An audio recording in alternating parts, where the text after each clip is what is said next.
Chers téléspectateurs, vous l'aurez compris, l'invité du jour n'est pas un humain, mais un livre. C'est un livre de psychologie. Alors, pour toutes les personnes qui sont, disons, des mordus de relations interpersonnelles, c'est-à-dire une relation entre toi et moi, du coup. Attends, j'ai pas compris. Exactement. Et surtout quand il s'agit d'amour, prenez un calepin et un stylo, vous devez prendre des notes. Il s'agit du livre « Les hommes viennent de Mars et les femmes de Vénus » de John Gray. Wow. Alors, découvrons ensemble ce livre qui est très intéressant. Mais tout d'abord, qui est John Gray? John Gray est un docteur en philosophie et un expert de renom en matière de relations. C'est aussi un conférencier et auteur à succès. Grâce à son approche dynamique, il a aidé des millions de personnes à naviguer dans l'univers très complexe des relations humaines, avec un doctorat en psychologie et une carrière prolifique de 40 ans.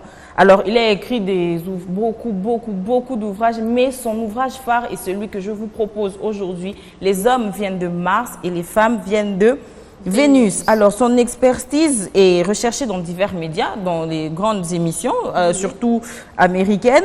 Et au milieu de sa carrière réussie, la mission ultime du docteur Gray reste de favoriser la compréhension, l'harmonie et l'amour dans les relations personnelles. Alors, ah, c'est lui, Dr. Gray? Moi, je pensais Dr. Gray de Grey's Anatomy. non, Dr. Gray. Grey's Anatomy, c'est avec un E. Là, c'est le docteur Gray. Alors, on comprend déjà pour les personnes qui connaissent le système solaire, Mars et Vénus, ce sont deux planètes qui sont diamétralement opposées. Alors, déjà, Vénus tourne dans le sens contraire des aiguilles d'une montre. J'en sais rien du tout. Oui, je te confirme. Écoutez, merci beaucoup pour cette leçon d'astronomie. Je suis partout. Et bien ça, vraiment... Je donne des cours de 12 heures à 13 Journaliste aguerri, quand tu vois, tu sais. Merci. Quand tu vois, tu sais. Ça va, tu m'aimes bien. Oui, je suis très impressionnée. Mais revenons à notre Mars et Vénus. Exactement. Alors, John Gray dit en fait que les hommes viennent de Mars et les femmes de Vénus, deux planètes totalement différentes. Pourquoi? Parce qu'il se base sur les différences qui sont vraiment, mais alors vraiment visibles chez les hommes et les femmes, mais dont malheureusement auxquelles nous ne prêtons malheureusement pas attention. C'est-à-dire que de la même manière que moi, une femme, je réagis, ce n'est pas comme ça qu'un homme réagirait. Il dit aussi que l'une des plus grandes erreurs que l'on commet dans les relations interpersonnelles, qu'elles soient amoureuses, amicales, peu importe, c'est l'interprétation. C'est-à-dire que tu as tort de penser que moi, je vais réagir comme toi. Surtout quand on a deux sexes opposés. Alors, il y a un point qu'il a abordé que j'ai trouvé très intéressant parce que c'est vraiment, mais vraiment, auteur de plusieurs conflits. Alors, tu as ton papa, je vous explique. Vous avez votre père et votre mère qui sont en train de discuter. Papa, il est rentré du travail, il est fatigué, extrêmement stressé. Qu'est-ce qu'il fait? Il n'est pas du tout d'humeur à écouter, mais il est obligé d'écouter sa femme. Qu'est-ce qu'il a dans ce cas? Il se renferme dans ce que le docteur Gray appelle une grotte, histoire de se ressourcer. À ce moment-là, il n'est pas vraiment ouvert au dialogue et donc il n'est pas ouvert à créer une intimité en réalité. Et alors la femme, oui, je vous explique. Alors la femme, qu'est-ce qu'elle fait? Elle parle de sa journée, quand bien même elle a passé à la maison, elle va dire « c'était fatigant, les enfants m'ont fait ceci, les enfants m'ont fait cela, tu sais aujourd'hui la bonne, tu sais ceci, d'ailleurs la voisine et tout ça, tout ça, tout ça, tout ça. » Voilà, vous connaissez le topo.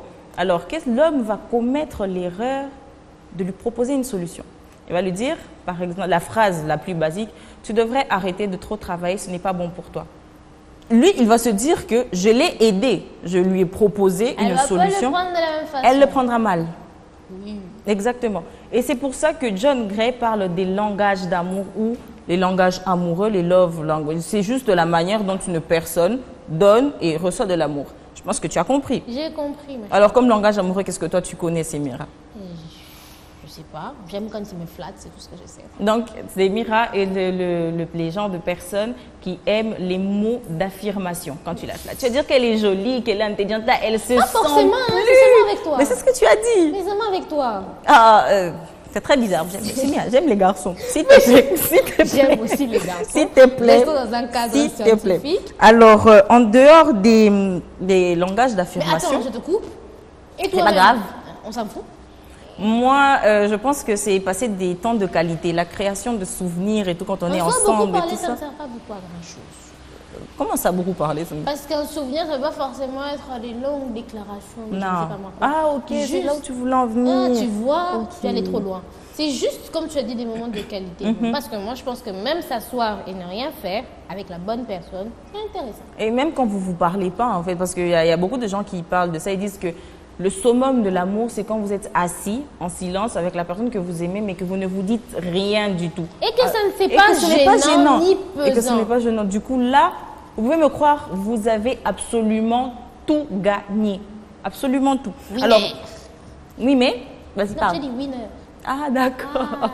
Alors, en plus des mots d'affirmation et de passer des moments de qualité, il est aussi donné des cadeaux.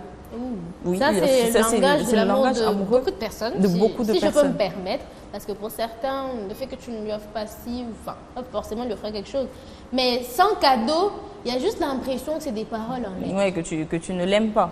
Ah, c'est ton cas? Non, c'est pas mon cas. Hein, ça fait très. Sans pizza, je sais qu'Andrea n'aime même pas. Moi, j'aime beaucoup les pizzas. Qu'est-ce que tu racontes? Non, quand tu ne m'en offres pas, je ne sens pas ton amour. Alors, en répondant à ces besoins, les couples peuvent favoriser un environnement qui est plus bienveillant et empathique et résoudre les conflits de manière beaucoup plus efficace. C'est pourquoi, chers téléspectateurs, surtout parce que j'ai commencé, vous les mordus de psychologie, si vous voulez que vous créez une relation beaucoup plus saine, beaucoup plus épanouie et éviter les conflits qui sont vraiment inutiles, je vous invite À et nous lire vous ce conseillons, de lire le livre qu'il y a juste derrière. Les hommes viennent de Mars et les femmes de viennent Vénus. de Vénus. Alors, il y a vraiment une approche très simple. Il n'utilise pas de mots compliqués et vous donne des exemples, mais vraiment des exemples, en fait, des cas pratiques. Et beaucoup vont se reconnaître. Non seulement ça va vous permettre de travailler sur votre couple ou sur vos relations, permet aussi de mais aussi travailler de sur travailler soi. sur soi-même. Effectivement. Ah, Donc, on va dire merci à John Gray pour la pépite qui nous a pondu depuis les années 90, s'il vous plaît. moi, je pensais que c'était récent, d'où c'était Non. aussi célèbre. Ce livre a à peu près une trentaine d'années. Waouh, plus âgé que moi. Exactement. Mais Tu es plus âgé que nous deux, du coup. Voilà. Donc, vraiment, chers téléspectateurs, nous vous conseillerons avec Semira Oui. De lire de lire ce livre. et de nous dire ce que vous en pensez un jour. Et je pense vraiment que nous pensons, parce que Semira, elle n'aime pas que je parle seulement de moi. Oui, Nous on est pensons deux. que vous allez beaucoup, beaucoup l'aimer.